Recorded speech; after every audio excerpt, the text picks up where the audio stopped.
Good morning, welcome to first edition. ముందుగా headlines. భద్రాద్రిలో ఇవాళ రాములోరి పట్టాభిషేకం, భారీగా తరలి వచ్చిన భక్తజనం. రెండో విడత ఉప ఎన్నికలపై దృష్టి సారించిన బాబు, కాపు బలిజల్ని ఆకర్షించే ప్రయత్నంలో టీడీపీ.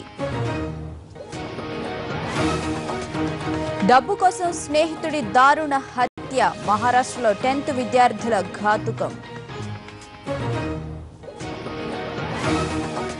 మార్చిలో దౌడు తీసిన కార్ల అమ్మకాలు, బడ్జెట్కు ముందు జాగ్రత్త పడ్డ కొనుగోలుదారులు. సచిన్ స్ఫూర్తితోనే వరల్డ్ కప్ లో సక్సెస్, మళ్లీ దుమ్ము రేపుతానంటున్న యువరాజ్.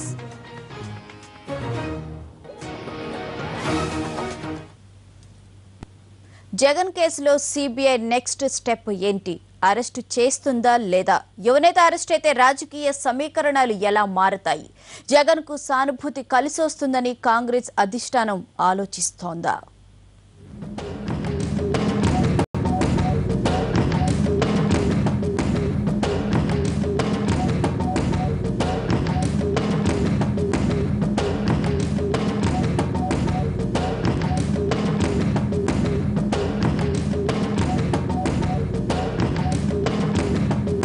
జగన్ ఆస్తుల కేసులో అనేక తర్జన భర్జనల తర్వాత ఛార్జిషీట్ తంతును పూర్తి చేసిన సిబిఐ ఇప్పుడు ఏం చేయబోతుందనేది హాట్ టాపిక్ గా మారింది. కోర్టుకు సమర్పించిన అభియోగ పత్రంలో జగన్ను మొదటి నిందితుడిగా పేర్కొంది సిబిఐ. అయితే ఆయన్ను ఎప్పటి వరకు విచారించలేదు, అరెస్టు చేయలేదు. కానీ A1గా ఛార్జిషీట్ దాఖలు కావడంతో ఆయన్ను సిబిఐ ఎప్పుడైనా అరెస్టు చేస్తుందనే ప్రచారం జరుగుతోంది. కనిమొళి కేసు తరహాలోనే జగన్ అరెస్టు కూడా ఉంటుందని తెలుస్తోంది. ముందుగా నోటీసులిచ్చి విచారణకు పిలిపించిన తర్వాత అరెస్టు చేసే అవకాశాలున్నాయి. కానీ జగన్ను జైలు పాలు చేస్తే రాష్ట్రంలో రాజకీయ పరిస్థితులు ఎలా మారతాయో అనే దానిపై సీరియస్గా దృష్టి పెట్టారు కాంగ్రెస్ పెద్దలు. ఛార్జిషీట్లో అంశాలపై జగన్ వ్యూహాత్మకంగా ఎదురుదాడి చేస్తున్నారు. పరిశ్రమలు పెట్టడానికి భూములు ఇవ్వడం తప్ప అంటూ ప్రశ్నిస్తున్నారు.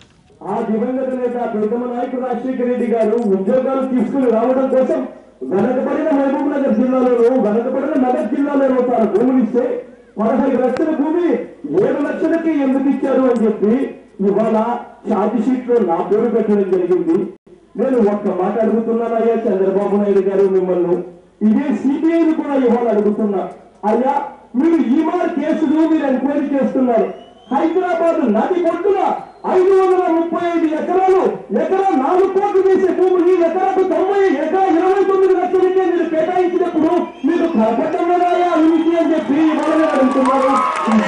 ఇదే చంద్రబాబు నాయుడు గారు హైదరాబాద్ నది ఒడ్డున ఐఎన్జీకి 830 ఎకరాలకు స్థలం పూజించారు. ఎప్పటికే జగన్ విస్తృతంగా జనాల్లో పర్యటిస్తూ తనను ఇబ్బందులు పెట్టేందుకు ప్రభుత్వ పెద్దలు కుట్రలు పన్నుతున్నారని జోరుగా ప్రచారం చేస్తున్నారు. ఈ మధ్య కాంగ్రెస్ అధ్యక్షురాలు సోనియా గాంధీని కూడా బాగానే టార్గెట్ చేశారు. వైఎస్ఆర్ మరణం తర్వాత జగన్ పై ప్రజల్లో ఉన్న సానుభూతి పూర్తిగా తగ్గలేదనేది ఆ పార్టీ నేతల అభిప్రాయం. ఇక ఇప్పుడు ఆయన్ను అరెస్టు చేస్తే ఆ సానుభూతి ఇంకా పెరిగే అవకాశం ఉంది. దీనికి అనుగుణంగా వైఎస్ఆర్ కాంగ్రెస్ పార్టీ వ్యూహాన్ని సిద్ధం చేసినట్లు సమాచారం. అదే జరిగితే వచ్చే ఉప ఎన్నికల్లో 18 స్థానాల్లోనూ జగన్కు తిరుగులేని మెజారిటీ వస్తుందని అంటున్నారు రాజకీయ విశ్లేషకులు. జగన్ జైల్లో ఉంటే వైఎస్ విజయమ్మ పార్టీ బాధ్యతలను చేపట్టి జనంలోకి వెళ్లే అవకాశాలున్నాయి. ఆ ప్రభావం 2014 ఎన్నికలపైనా పడే అవకాశం ఉంది. అప్పటి వరకు ఇదే సానుభూతి జనంలో ఉంటే ఫైనల్స్ లో కాంగ్రెస్ కు ఇబ్బందే. అందుకే ఇప్పటికిప్పుడు ఆయన్ను అరెస్టు చేసేందుకు ఆలోచిస్తున్నారు ప్రభుత్వ పెద్దలు.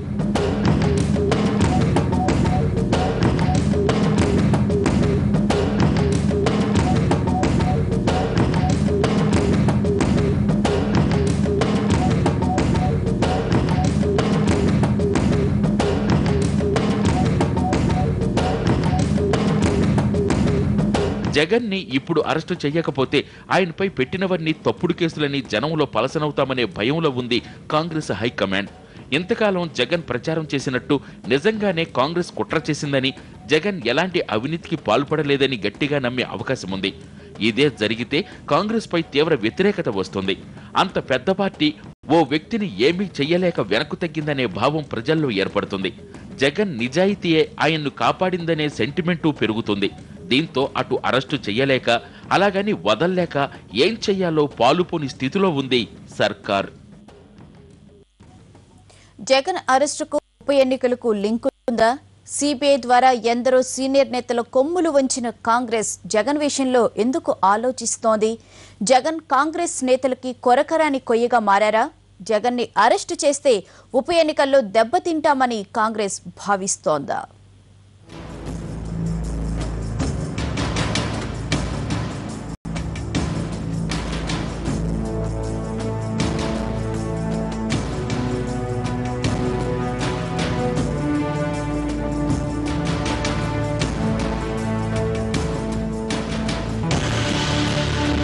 జగన్ అరెస్ట్ రాబోయే బై ఎలక్షన్పై ఆధారపడి ఉండే అవకాశాలు ఎక్కువగా ఉన్నాయి. త్వరలో ఉప ఎన్నికలు జరగనున్న 18 స్థానాల్లో వైఎస్ఆర్ పార్టీకి పెద్దగా మెజార్టీ రాకపోయినా, కొన్ని చోట్ల ఓడిపోయినా జగన్పై సానుభూతి తగ్గినట్టు తేలిపోతుంది. అప్పుడు యువనేతని అరెస్టు చేస్తే పెద్దగా ప్రభావం చూపకపోవచ్చనేది కాంగ్రెస్ నేతల అంచనా. అలా కాకుండా ఉప ఎన్నికల్లో మెజార్టీ స్థానాల్లో వైఎస్ఆర్ పార్టీ విజయం సాధిస్తే ఆయన క్రేజ్ ఇంకా పెరుగుతుంది. అప్పుడు కూడా ఆయన్ను కంట్రోల్ చేసేందుకు అరెస్ట్ అనే ఆయుధాన్ని ఉపయోగించుకోవచ్చనే ఆలోచనలో కాంగ్రెస్ అధిష్టానం ఉన్నట్లు తెలుస్తోంది. ఏమైనా జగన్ అరెస్ట్ అనేది 2014లో ఎలాంటి ప్రభావం చూపుతుందనే దానిపైనే హస్తం పార్టీ ఎక్కువగా దృష్టి కేంద్రీకరించినట్లు కనిపిస్తోంది.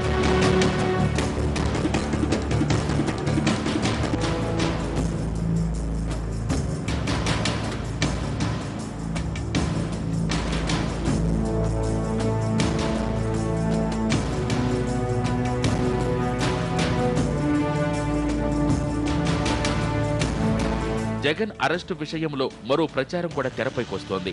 జగన్ ని తన గూటికి తెచ్చుకోవాలనే ఆప్షన్ ని కాంగ్రెస్ పార్టీ సీరియస్ గా పరిశీలిస్తోంది.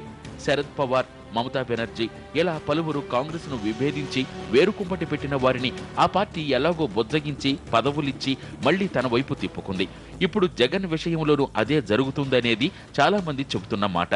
యువనేతకున్న ప్రజాబలం దృష్ట్యా ఇక్కడ ఆయనకే అవకాశమిచ్చి కేంద్రంలో మద్దతు తీసుకునే ఆలోచన చేస్తుందనేది సమాచారం. అందుకే జగన్ పై వేసిన ఛార్జ్ షీట్ అంత వీక్ గా ఉందనే అనుమానాలు తలెత్తుతున్నాయి.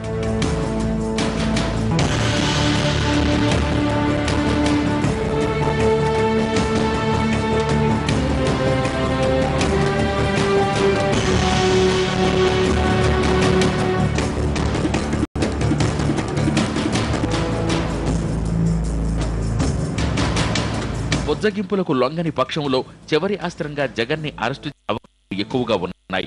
గతంలో తనకు ఎదురు తిరిగిన మాయావతి, ములాయం వంటి నేతల్ని సిబిఐతో లొంగదీసుకున్న చరిత్ర కాంగ్రెస్ పార్టీ సొంతం. జగన్ విషయంలోనూ కాంగ్రెస్ ఇలాంటి గేమ్ ఆడే ఛాన్సే ఎక్కువగా ఉంది. గాలి అరెస్టు అనంతరం జగన్ ఢిల్లీ వెళ్లి కేంద్రంలో కాంగ్రెస్ పార్టీకి మద్దతిస్తామని చేసిన ప్రకటన కాంగ్రెస్ ఆలోచనలకు బలం చేకూర్చే అంశం. ఉప ఎన్నికలపై ఇక పూర్తి స్థాయిలో దృష్టి పెట్టనున్నారు టీడీపీ అధినేత చంద్రబాబు నాయుడు. 18 అసెంబ్లీ, 1 లోక్సభ నియోజకవర్గ పరిధిలో జరగనున్న ఉప ఎన్నికల్లో ఎలాగైనా సత్తా చాటి పార్టీకి జవసత్వాలు కూడగట్టేందుకు విశ్వ ప్రయత్నాలు చేస్తున్నారు. ఇప్పటికే మెజారిటీ నియోజకవర్గాల్లో అభ్యర్థుల ఖరారు కూడా ముగిసింది. ఇక ఈ ఉప ఎన్నికల ద్వారా బలమైన ఓ సామాజిక వర్గాన్ని తమ వైపు తిప్పుకునే ప్రయత్నం చేస్తున్నారు చంద్రబాబు. మొదటి దశ ఉప ఎన్నికల్లో ఘోర పరాభవ భారం నుంచి ఇప్పుడిప్పుడే కోలుకుంటున్న టీడీపీ అధినేత చంద్రబాబు ఇకపై రెండవ దశ ఉప ఎన్నికలపై దృష్టి సారించనున్నారు. మొత్తం 18 అసెంబ్లీ, 1 లోక్సభ నియోజకవర్గాల పరిధిలో ఉప ఎన్నికలు జరగనున్నాయి. మెజారిటీ స్థానాల్లో అభ్యర్థులను ఇప్పటికే ఖరారు చేసేశారు చంద్రబాబు.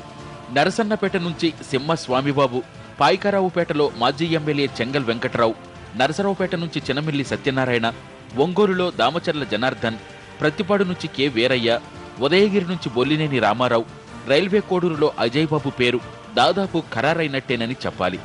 ఇక రాయచోటి నుంచి బాలసుబ్రహ్మణ్యం, తిరుపతి నుంచి చదలవాడ కృష్ణమూర్తి, రాయదుర్గంలో దీపక్ రెడ్డి, ఆళ్లగడ్డ నుంచి ఇరిగెల రాంపుల్లారెడ్డి, ఎమ్మిగనూరు నుంచి మాజీ మంత్రి బివి మోహన్ రెడ్డి, పరకాల నుంచి ధర్మారెడ్డి పేర్లు దాదాపు ఖరారయ్యాయి.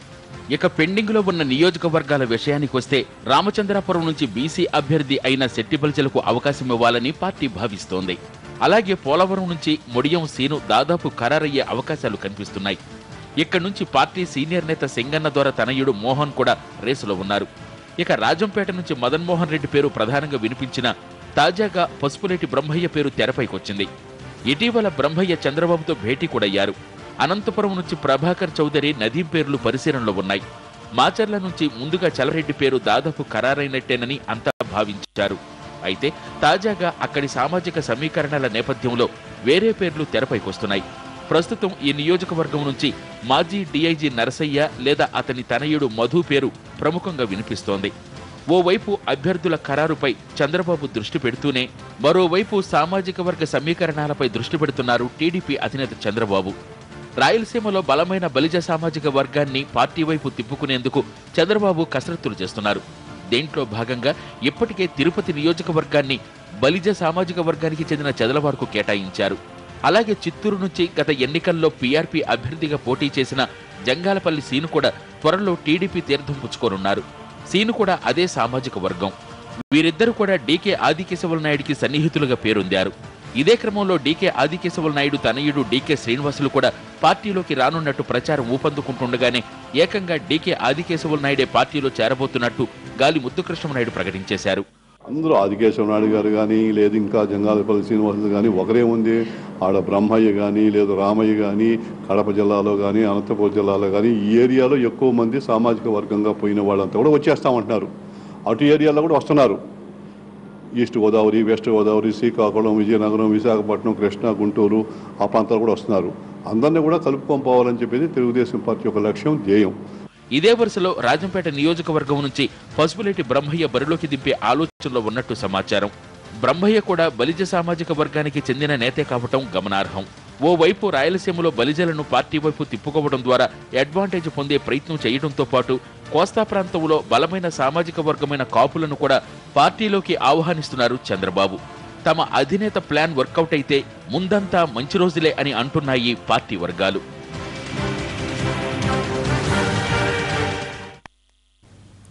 ఇవాళ జరిగే రాములోరి పట్టాభిషేకానికి భద్రాచలం ముస్తాబైంది. ఈ మహోత్సవాన్ని అంగరంగ వైభవంగా నిర్వహించేందుకు ఆలయ సిబ్బంది అన్ని ఏర్పాట్లు చేశారు. ఈ కార్యక్రమానికి ముఖ్య అతిథిగా గవర్నర్ నరసింహన్ హాజరు కానున్నారు. యాగశాలలో చతుర్థార్చన హోమం నిర్వహించిన తర్వాత శ్రీ సీతారామచంద్రులు గిరి ప్రదక్షిణతో మిథులకు చేరుకుంటారు.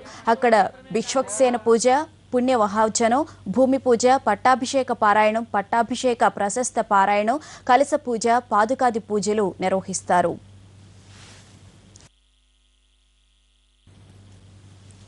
ఇసుక మాఫియా రెచ్చిపోయింది. పడవలతో సైతం ఇసుక తరలిస్తూ క్యాష్ చేసుకుంటోంది. కృష్ణా నదిలో పడవల సాయంతో టన్నుల కొద్దీ తరలించేశారు. లక్షల రూపాయల ప్రజాధనాన్ని లూటీ చేశారు. అధికారులు మాత్రం అటువైపు కన్నెత్తి కూడా చూడలేదు. టెండర్ చివరి రోజు పెర్రి ఇసుక రీచ్లో జరిగిన అక్రమాల బాగోతంపై ఎన్టీవీ రిపోర్ట్. కృష్ణానది ఎగువన ఇబ్రహీంపట్నం మండలం ఫెర్రీ రీచ్లో నాటు పడవలతో లక్షల రూపాయల విలువ చేసే ఇసుకను అక్రమంగా తరలించారు. ఒక్క ఫెర్రీ రీచ్లోనే 24 గంటల వ్యవధిలో 1500 వాహనాల్లో ఇసుక రవాణా చేశారు. ఒక్కో లారీకి 6000 చొప్పున ఒక్క రోజులో 90 లక్షల రూపాయలు ఆర్జించారు.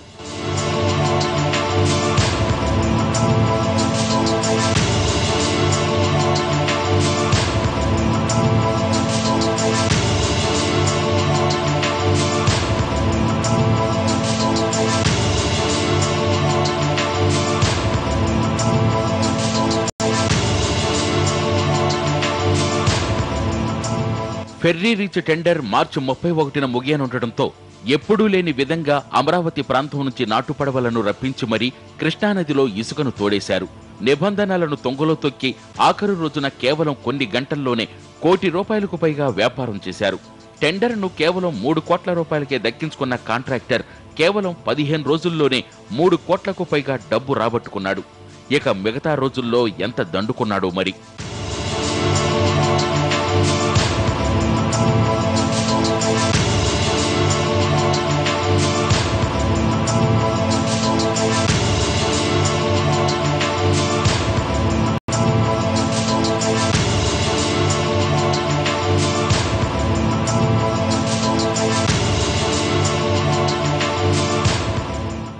ఈ రోజు చివరి రోజు అయ్యేటప్పటికీ కొన్ని వేల రూపాయల ఖరీదు చేసేటువంటి ఇసుకని అమ్ముకునేటువంటి దానికి ప్రయత్నం చేస్తూ ఉన్నారు. వాస్తవంగా ఇసుక మాఫియా మీద మైనింగ్కి పట్టుందా? అసలు మైనింగ్ శాఖ అంటుందా? మైనింగ్ శాఖ నిద్రపోతా ఉందా? గుడ్డిగురానికి పళ్ళు దొరుకుతా ఉందా అని చెప్పనేటువంటిది మేము అడుగుతా ఉన్నాం. ఈ ప్రాంతం హైదరాబాద్కు దగ్గరగా ఉండటంతో రోజు సుమారు 700కు పైగా లారీలు ఇసుక తరలించేవి.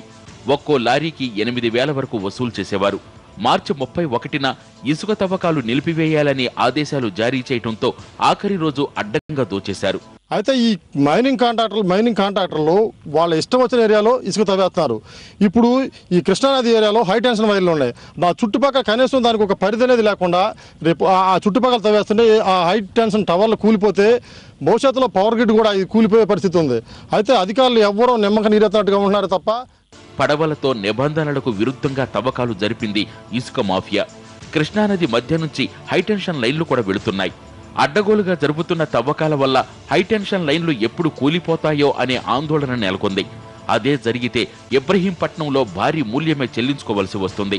ఈ రోజున తరలింపై ఇసుకపై కట్టుదిట్టమైన చర్యలు తీసుకోవాలి. ఈ రోజుతో వాళ్ళు ఇక్కడ అక్రమ వ్యాపారం కూడా కట్టుదిట్టమైన చర్యలు తీసుకునే విధంగా చూడాలని చెప్పి ఇసుక సీనరేజ్ మీద ఆధారపడి కోట్ల రూపాయలు గడించే వాడిపై కూడా గట్టి చర్యలు తీసుకోవాలి. ఈ యొక్క సిండికేట్లు మరీ విపరీతంగా ఇసుకను దోచేస్తున్నారు. వాళ్ళ కూడా దానిపై రెవెన్యూ శాఖ కట్టుదిట్టమైన నదీ ప్రాంతంలో ఉన్న వారందరిపై కూడా చర్యలు తీసుకోవాలని చెప్పి నేను కోరుతున్నాను. ఆఖరి రోజు ఫెర్రీ రీచ్లో భారీగా అక్రమాలు జరుగుతున్నా కనీసం విజిలెన్స్ అధికారులు, భూగర్భ శాఖ అధికారులు అటువైపు కన్నెత్తి కూడా చూడలేదు. దీంతో ఇసుక మాఫియా రెచ్చిపోయి మరీ దోచుకుంది. సినిమాల ఆఫర్లు, కార్పొరేట్ కంపెనీల్లో ఉద్యోగాలు కావాలంటే తనను కలవండంటూ అమ్మాయిల్ని తెలివిగా హైదరాబాద్కు రప్పించి వ్యభిచారం రొంపులోకి దింపుతున్న ఓ ఘరానా మోసగత్తెను కటకటాల వెనక్కి నెట్టారు పోలీసులు. యువతుల్ని మోసగించడమే కాదు, సెక్స్ రాకెట్ నడుపుతూ దానిని అడ్డం పెట్టుకుని బిగ్ షాట్స్ ని బ్లాక్ మెయిల్ చేస్తున్న వైనం పోలీసుల విచారణలో వెలుగు చూసింది. దీంతో ఆమె చేతిలో ఎవరెవరు మోసపోయారు, పలువురు ప్రముఖులతో ఆమెకున్న లింక్స్ ఏమిటి అన్న దానిపై ఆరా తీస్తున్నారు పోలీసులు. అమాయక యువతులకు ఉద్యోగాల ఆశ చూపి వ్యభిచారం రొంపులోకి దించుతున్న ఓ జూనియర్ ఆర్టిస్టును పోలీసులు అరెస్టు చేశారు. ఓ బాధితురాలి ఫిర్యాదుతో జూనియర్ ఆర్టిస్ట్ తారా చౌదరిని అరెస్టు చేసిన హైదరాబాద్ పోలీసులు ఆమె చేతిలో ఎంతమంది మోసపోయారు, ఎవరెవరు ప్రముఖులతో ఆమెకున్న సంబంధాలు ఏంటన్న అంశాలపై ఆరా తీస్తున్నారు. సినిమా షూటింగుల పేరుతో వివిధ జిల్లాల్లో పర్యటించి అక్కడ ఉన్న అమాయక యువతుల్ని ఆకట్టుకుంటోంది తారా చౌదరి. వాళ్లకు మంచి మంచి ఉద్యోగాలు ఇప్పిస్తామంటూ హైదరాబాద్కు రమ్మని పిలుస్తోంది. మొదట్లో వాళ్లను మంచిగా చూసుకుని తర్వాత వ్యభిచార రొంపిలోకి దింపుతోంది తారా. అమ్మాయిల్ని ఓ గెస్ట్ హౌస్లో ఉంచి వ్యభిచారం చేయిస్తోంది. తారా బారిన పడిన చాలా మంది యువతులు వ్యభిచార ఊబిలో కూరుకుపోయారంటున్నారు పోలీసులు. ఇటీవల విశాఖకు చెందిన శ్రీలక్ష్మిని హైదరాబాద్కు తీసుకొచ్చింది తారా. తాను తీసుకొచ్చే గెస్ట్లతో వ్యభిచారం చెయ్యాలని శ్రీలక్ష్మిపై ఒత్తిడి చేసేది. శ్రీలక్ష్మి నగ్న ఫోటోలను తీసి తనకు సహకరించకపోతే వాటిని ఇంటర్నెట్లో పెడతానని బ్లాక్మెయిల్ చేసేది. ఇది చాలదన్నట్టు తన దగ్గరున్న కొందరు యువకులతో శ్రీలక్ష్మిపై నిత్యం వేధింపులకు పాల్పడేది తారా. వేధింపులు తట్టుకోలేక చివరికి శ్రీలక్ష్మి పోలీసుల్ని ఆశ్రయించింది. దీంతో తారా చౌదరిని కటకటాలు వెనక్కి నెట్టారు పోలీసులు. కేవలం అమ్మాయిల్ని వ్యభిచార రూంపులోకి దింపడంతో తారా చౌదరి ఆగడాలు ఆగిపోలేదు. అమ్మాయిలతో సెలబ్రిటీలు కలిసినప్పుడు వాటిని వీడియోలో చిత్రీకరించి తర్వాత వాళ్లను బ్లాక్మెయిల్ చేసేదని శ్రీలక్ష్మి పోలీసులకు తెలిపింది. తారా చౌదరికి ఓ ఎంపీతో పాటు ఓ మాజీ మేయర్తో సంబంధాలున్నట్టు పోలీసు విచారణలో తేలింది. అలాగే పలువురు ప్రముఖులతో ఆమెకు గల సంబంధాలకు సంబంధించిన ఫోటోలు కూడా బయటపడ్డాయి. దీంతో తారా చౌదరికి ఇంకా ఎవరెవరితో సంబంధాలున్నాయన్న దానిపై పోలీసులు విచారిస్తున్నారు. తారా చౌదరిని పోలీసులు అరెస్టు చేయటం ఇది రెండవసారి. గతంలో సినీ రచయిత చిన్నికృష్ణను బ్లాక్మెయిల్ చేసి కటకటాలు లెక్కబెట్టింది. అప్పట్లో ఏకంగా కేసు విచారిస్తున్న పోలీసులనే తారా చౌదరి బ్లాక్మెయిల్ చేయటం విశేషం. కడప జిల్లాలో విషజ్వరాలు విజృంభిస్తున్నాయి. కొండాపురం మండలం చౌటపల్లి మంచం పట్టింది. ఈ గ్రామానికి చెందిన పలువురిని కర్నూలు, బెంగళూరు ఆసుపత్రులకు తరలించారు. అయితే డాక్టర్లు కాదు, కనీసం ఆరోగ్య కార్యకర్తలైన గ్రామానికి వచ్చిన పాపానికి పోవడం లేదు. ఇది కడప జిల్లా కొండాపురం మండలంలోని చౌటపల్లి గ్రామం. వారం రోజులుగా ఇక్కడ విషజ్వరాలు విజృంభిస్తున్నాయి. ఇంటికి 2-3 చొప్పున జ్వరాల బారిన పడ్డారు. తాడేపల్లిలో చూపించుకుంటున్నాం సార్. ఇద్దరం అబ్బా బిడ్డ ఇద్దరంకి ఇట్లా మళ్ళీ ఆడ తాకలేదు. ఏటకోసారి కర్నూలుకో బెంగళూరుకో పంచుకున్నారు. బెంగళూరుకి పోయినాము. బెంగళూరుకి పోయినా కూడా రంత తగ్గలేదు. మేము అప్పులు చేసుకొని చూపించుకున్నాం సార్. కొద్దిగా మేలైంది అనుకుని వచ్చి మళ్ళా ఒకసారి సార్. గ్రామంలో సుమారు 100 మంది జ్వరాల బారిన పడ్డారు. వీళ్లలో దాదాపు 30 మందిని ఇప్పటికే కర్నూలు, బెంగళూరు ఆసుపత్రులకు బంధువులు తరలించారు. మరికొందరు స్థానిక ప్రైవేటు డాక్టర్లని ఆశ్రయిస్తున్నారు. జ్వరపీడితుల్లో అధిక శాతం డెంగ్యూ బారిన పడినట్టు తెలుస్తోంది. గ్రామంలో పరిస్థితి ఎంత దారుణంగా ఉన్నా వైద్య శిబిరం మాట దేవుడెరుగు. కనీసం ఆరోగ్య కార్యకర్తలైనా వచ్చిపోయిన పాపానికి నోచుకోవటం లేదు. ఇక్కడ ఎవరు ప్రభుత్వ ఆసుపత్రి నుంచి కానీ లోకల్ అసలు ఎవరు పట్టించుకోవడమే లేదు, నాయకులు కానీ ఎవరే కానీ. అయితే కనుక మొత్తం ఊరు మొత్తం బాగేలాగా ఉంది. దీన్ని బట్టి ప్రభుత్వ అధికారులు తగిన చర్యలు తీసుకోవాల్సిందిగా ఊరు తరఫున కోరుతున్నాను. గ్రామంలో అధిక శాతం కూలి పనులపై ఆధారపడి జీవించే వాళ్లే. దీంతో డాక్టర్లు మందులకు వందలకు వందలు వెచ్చించలేక అవస్థలు పడుతున్నారు. ఎప్పటికైనా జిల్లా వైద్యాధికారులు స్పందించి తమకు సరైన వైద్యం అందించాలని కోరుతున్నారు జనం. ఖమ్మం స్కూల్ బస్ ప్రమాదం ఇప్పటికీ కళ్ల ముందు కదలాడుతూనే ఉంది. సొంత మనవడే చనిపోయిన గుండె దిటవు చేసుకుని 25 మంది చిన్నారుల ప్రాణాలు కాపాడిన గొర్రెల కాపరి ఒకరైతే ఈత కూడా రాకున్నా ప్రమాదం చూసి బెదిరిపోకుండా 6గురి ప్రాణాలు కాపాడాడు 6వ తరగతి చదువుతున్న ప్రవీణ్ ప్రకాష్. ఈ ఇద్దరూ చూపిన ధైర్య సాహసాలను సన్మానించింది ఏపీ బాలల హక్కుల సంఘం. 12 మంది పసిమొగ్గలను పొట్టన పెట్టుకున్న ఖమ్మం జిల్లా స్కూల్ బస్సు ప్రమాదం అంత త్వరగా మర్చిపోయే దుర్ఘటన కాదు. ఒక చిన్న నిర్లక్ష్యం చిన్నారుల తల్లిదండ్రులకు కడుపు కోత మిగిల్చింది. క్లీనర్ బస్సు నడపడంతో ప్రమాదం జరిగి బస్సు వాగులో పడిపోయింది. అప్పటి వరకు ఇంటికెళ్లే ఉత్సాహంలో ఉన్న చిన్నారులంతా ఒక్కసారిగా దుర్ఘటన పాలయ్యారు. మృత్యువుతో పోరాడిన వారు కొందరైతే ఆ పోరాటంలో ఓడిన వారు మరికొందరు. ప్రమాదం జరిగిన సమయంలో ఆ ఇద్దరే లేకుంటే ఇంకెందరూ చిన్నారులు మృత్యువాత పడేవారు. బస్సులో ప్రయాణిస్తున్న 6వ తరగతి చదివే ప్రవీణ్ ప్రకాష్, ఘటన జరిగే సమయంలో అక్కడే ఉన్న గొర్రెల కాపరి సీత్యా నాయక్, వీరిద్దరూ కలిసి 30 మంది చిన్నారులను కాపాడారు. ఆ తల్లిదండ్రుల ఇంటి దీపాలు ఆరిపోకుండా ఆదుకున్నారు.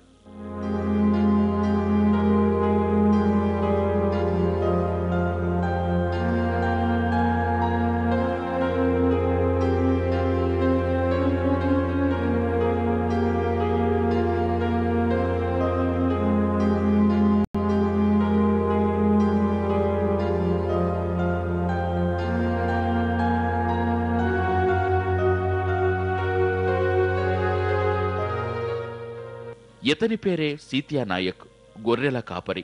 బస్సు వాగులో పడినప్పుడు ముందుగా అక్కడే గొర్రెలు కాస్తున్న ఇతను వెళ్లి తన దగ్గరున్న గొడ్డలితో బస్సు అద్దాలు పగలగొట్టి లోపలికి వెళ్లాడు. 25 మంది పిల్లలను రక్షించాడు. అప్పటికే మరణించిన మనవుణ్ణి చూసి కుంగిపోకుండా ఇతర చిన్నారులనైనా కాపాడాలని తాపత్రయపడి పిల్లలను రక్షించాడు. ఇప్పుడు బస్సు వెళ్ళాలంటే అద్దాలు వేసి ఉంది అని గొడ్డలతో వెనక అద్దం పగలగొట్టి లోనకి వెళ్ళా. లోనకి వెళ్తే సార్ పిల్లలు మునుగుతున్నారు తేలుతున్నారు 20 మందిని మొత్తానికి అందరు కడబట్టుకున్నారు. నాకు ఎక్కడికి ఉన్నాయి సార్, నేను చిన్న మీకు ఏం కాదు ఇంతే చోటు సార్, మన ఇటు పోయేది కాదు అడుగుపోయేది కాదు, ఇంతే చోటు. ఈ వెనకాల 10 మంది ముంగల 20 మందిని అయితే ఇంకిద్దరు చనిపోతున్నారు చిన్నపిల్లలు. అయితే చనిపోతే వాళ్ళని గుంజరటానికి ఇద్దరిని గుంజు వచ్చిన ఇద్దరిని గుంజు వచ్చే లోపల ఈ మా సొంత మనవడు సార్ కాళ్ళకు తగిలింది. కాళ్ళకు తగిలితే అబ్బాయి ఎవరో చనిపోయి ఉన్నారని ఆ కాలుతోనే నేను కడ్డి పట్టుకున్నా కదా, కాలుతోనే ఇట్లా లేపి ఇట్లా అందుకొని అబ్బా మా మనవాడు చచ్చిపోయింది అని అనేవరికి డ్రైవర్ కిలోమీటర్ ఇద్దరు పారిపోయారు సార్. ఈ చిన్నారి పేరు ప్రవీణ్ ప్రకాష్, 6వ తరగతి చదువుతున్నాడు. ఈ సంఘటనలో 4 తోటి విద్యార్థులను కాపాడాడు. క్లీనర్ బస్సు నడపడాన్ని గుర్తించి వారించే ప్రయత్నం చేశాడు. ప్రమాదం జరిగినప్పుడు ధైర్యం కోల్పోకుండా తోటి పిల్లలను 6గురిని కాపాడాడు. వాగు దగ్గర ట్రైనింగ్ ఎట్లయితే ఉందో ఆ స్టీరింగ్ ఎట్లా తిప్పుడు అట్లనే పోయి వాగులో పెట్టింది. వాగులో పడినప్పుడు అందరూ మునుగుతున్నారు తిరుగుతున్నారు. నేను కూడా మునిగినా అన్నయ్య అని ఇప్పుడు అరుస్తున్నారు పిల్లలు. అప్పుడు నా తోటి విద్యార్థులు బాధపడుతున్నారు. నేను పోయి వాళ్ళని పైన బస్ స్టాండ్ మీద కూర్చొని వాళ్ళ కాళ్ళకి ఈ సంఘటన ప్రపంచంలో జరగకూడదు. వీరిద్దరిని ఆంధ్రప్రదేశ్ బాలల హక్కుల సంఘం రాజధాని నగరంలో సన్మానించింది. వీరి సాహసాన్ని చీఫ్ గెస్ట్ నగర పోలీస్ కమిషనర్ ప్రశంసించారు. స్వయంగా ప్రశంసా పత్రం చదివి సత్కరించారు. బాలల హక్కుల సంఘం ఈ ఆత్మహత్య చేసుకునే వాళ్ళని ప్రతి ఒక్కరిని కోరాల్సింది ఏంటంటే ఈ సీతా నాయకులు ప్రవీణ్ ప్రకాష్ను ఆదర్శంగా తీసుకోండి.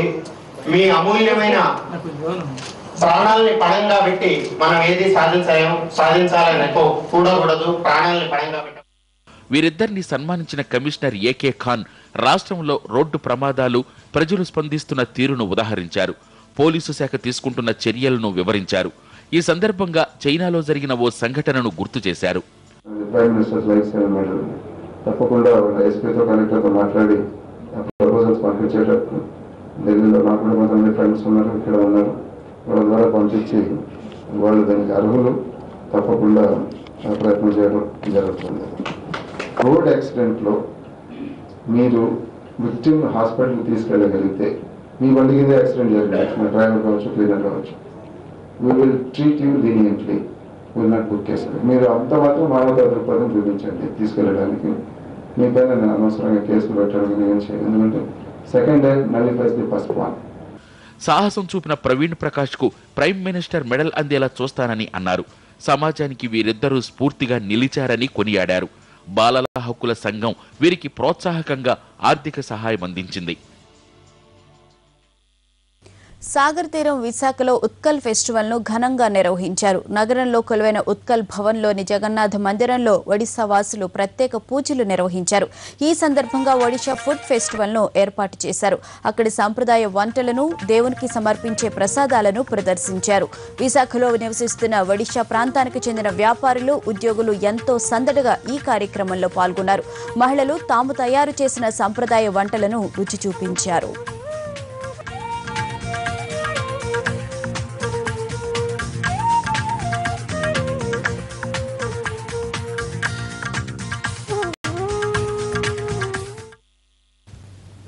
రక్షణ రంగంలో వాహన కొనుగోలు వ్యవహారం రోజుకో మలుపు తిరుగుతోంది. తాజాగా వెక్ట్రా చీఫ్ రవి రిషి దేశం విడిచి వెళ్లకుండా ఎయిర్పోర్ట్లకు లుకౌట్ నోటీసు జారీ చేసింది సిబిఐ. 5,000 కోట్ల రూపాయల టట్రా BEML డీల్లో అక్రమాలు జరిగాయనే నిర్ధారణకు వచ్చిన CBI NRI business man Ravi రిషిని మరోసారి ప్రశ్నించాలని భావిస్తోంది. రక్షణ రంగ వాహనాల కొనుగోలు వ్యవహారంలో అక్రమాలపై విచారణ జరుపుతున్న CBI Vectra chief Ravi Rishi దేశం విడిచి వెళ్లిపోకుండా ఎయిర్పోర్టులకు లుకౌట్ నోటీసు జారీ చేసింది. 5,000 కోట్ల టట్రా BEML డీలుకు సంబంధించి రిషిని ఇప్పటికే ప్రశ్నించిన సిబిఐ మరోసారి ఆయన్ను ప్రశ్నించేందుకు సన్నద్ధమవుతోంది. బ్రిటన్ కేంద్రంగా పనిచేస్తున్న టట్రా గ్రూపుకు ఎన్ఆర్ఐ రవి రిషి చైర్మన్ గా వ్యవహరిస్తున్నారు. సైన్యానికి అవసరమైన వాహనాల కొనుగోలు ఒప్పందానికి సంబంధించి తనకు లంచం ఇవ్వజూపారంటూ ఆర్మీ చీఫ్ చేసిన వ్యాఖ్యలతో విచారణ ప్రారంభించిన సిబిఐ ఇప్పటికే వెక్ట్రా చీఫ్ రిషిని ప్రశ్నించింది. బెంగళూరుతో పాటు ఢిల్లీలోని రిషి కార్యాలయాల్లో సోదాలు చేసిన సిబిఐ పలు కీలక పత్రాలను స్వాధీనం చేసుకుంది. ఆయుధాల కొనుగోలులో నిబంధనలను అతిక్రమించిన విషయం తేటతెల్లం కావడంతో మరోసారి రవి రిషిని ప్రశ్నించాలని భావిస్తోంది సిబిఐ. రిషి పాస్పోర్ట్ను కూడా స్వాధీనం చేసుకున్న దేశం విడిచి పారిపోయే అవకాశం ఉండటంతో లుకౌట్ నోటీసు జారీ చేసింది. మరోవైపు 2011లో చెక్ రిపబ్లిక్లో రిషిపై నమోదైన కేసుకు సంబంధించిన వివరాలను రాబట్టే పనిలో ఉంది సిబిఐ. ఆ దేశానికి చెందిన టట్రా ట్రక్కుల్ని అతి తక్కువ ధరకు కొన్న రిషి వాటిని భారత్ ఎట్మోవర్స్ లిమిటెడ్ BEMLకు అధిక ధరకు అమ్మారన్నది అభియోగం. ఇదిలా ఉంటే నాసిరకం టట్రా ట్రక్కుల కన్సైన్మెంట్ను క్లియర్ చేసేందుకు retired lieutenant general Tejinder Singh తనకు లంచం ఇవ్వజూపారన్న వీకే సింగ్ ఆరోపణలపై కూడా సిబిఐ వివరాలు సేకరించే పనిలో ఉంది. ఇప్పటికే వీకే సింగ్ ఆరోపణల్ని ఖండించిన తేజేందర్ సింగ్ దీనిపై ఆర్మీ చీఫ్తో పాటు మరికొంతమంది సీనియర్ అధికారులపై పరువు నష్టం దావా వేశారు. దీంతో దీనిపై కూడా కేసు నమోదు చేయడానికి వీకే సింగ్ నుంచి మరిన్ని వివరాలు సేకరిస్తున్నామంటున్నారు సిబిఐ అధికారులు. తన ఆరోపణలకు సంబంధించి తగిన ఆధారాలున్నాయంటున్న ఆర్మీ చీఫ్ వీకే సింగ్ ఇవాళ గాని రేపు గాని వాటిని సిబిఐకి అందజేసే అవకాశం ఉంది. ఇప్పటికే అనేక మలుపులు తిరిగిన రక్షణ శాఖలో వాహనాల కొనుగోళ్ల వ్యవహారంలో ఇంకెన్ని ట్విస్టులు ఉండబోతున్నాయో చూడాలి. 50,000 రూపాయల కోసం మహారాష్ట్రలో స్నేహితుడినే చంపేశారు. 16 ఏళ్ల బాలుడిని తోటి స్నేహితులే కిడ్నాప్ చేసి హతమార్చారు. హత్య చేసిన వాళ్లు ఇద్దరు మైనర్లే. పూణేలోని డిగ్గీ ప్రాంతానికి చెందిన శుభం షిర్కే 10వ తరగతి విద్యార్థి. శుభంను డబ్బుల కోసం తన తోటి ఫ్రెండ్సే 2 రోజుల క్రితం కిడ్నాప్ చేశారు. అతని తండ్రికి ఫోన్ చేసి 50,000 రూపాయలు డిమాండ్ చేశారు కిడ్నాపర్లు. దీంతో శుభం షిర్కే తండ్రి వారికి 15,000 రూపాయలు ఇచ్చినట్లు పోలీసులు తెలిపారు. అయినా బాలుడిని వారు చంపేశారు. చంపేశారు. శుభం క్లాస్మేట్లను పోలీసులు విచారించగా ఈ విషయం బయటపడింది. కిడ్నాప్ చేసిన 2 మైనర్ బౌలర్లను పోలీసులు అదుపులోకి తీసుకున్నారు.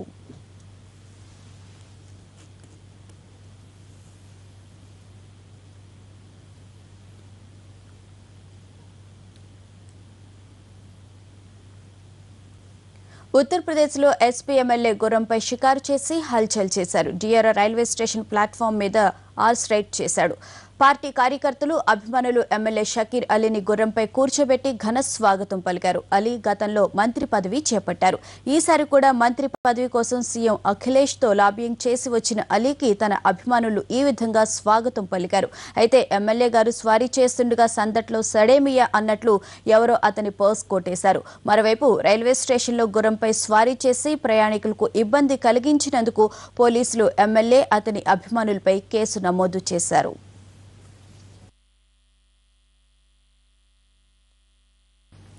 ఫైనాన్షియల్ ఇయర్ ఎండింగ్ లో కార్ల సేల్స్ రైమంటూ దూసుకుపోయాయి. బడ్జెట్ కు ముందు ధరల్లో వినియోగదారులు సొంత వాహనం దక్కించుకునేందుకు పోటీ పడ్డారు. దీంతో కార్ల సేల్స్ మార్చి నెలలో విపరీతంగా పెరిగాయి.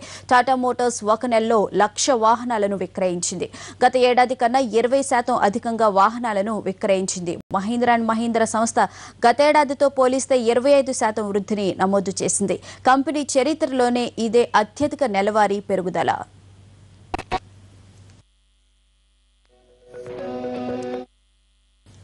మాస్టర్ బ్లాస్టర్ సచిన్ ఇచ్చిన స్ఫూర్తితోనే వరల్డ్ కప్ లో సక్సెస్ అయ్యానన్నారు డాషింగ్ బ్యాట్స్మెన్ యువరాజ్ సింగ్. ప్రపంచ కప్ కు ముందు తాను సరైన ఫామ్ లేకుండా ఇబ్బందులు ఎదుర్కొన్నానని యువి అన్నాడు. టైమింగ్ తో బంతిని కొట్టలేక ఫిట్నెస్ సమస్యతో ఇబ్బందులు పడుతున్న తనకు సచిన్ విలువైన సలహాలిచ్చాడని చెప్పాడు. ఆ తర్వాత సచిన్ స్ఫూర్తితో చెలరేగి ఆడానన్నాడు యువరాజ్ సింగ్. ప్రపంచ కప్ లో మ్యాన్ ఆఫ్ ది సిరీస్ గా నిలిచాడు. ప్రస్తుతం యువి లండన్ లో విశ్రాంతి తీసుకుంటున్నాడు.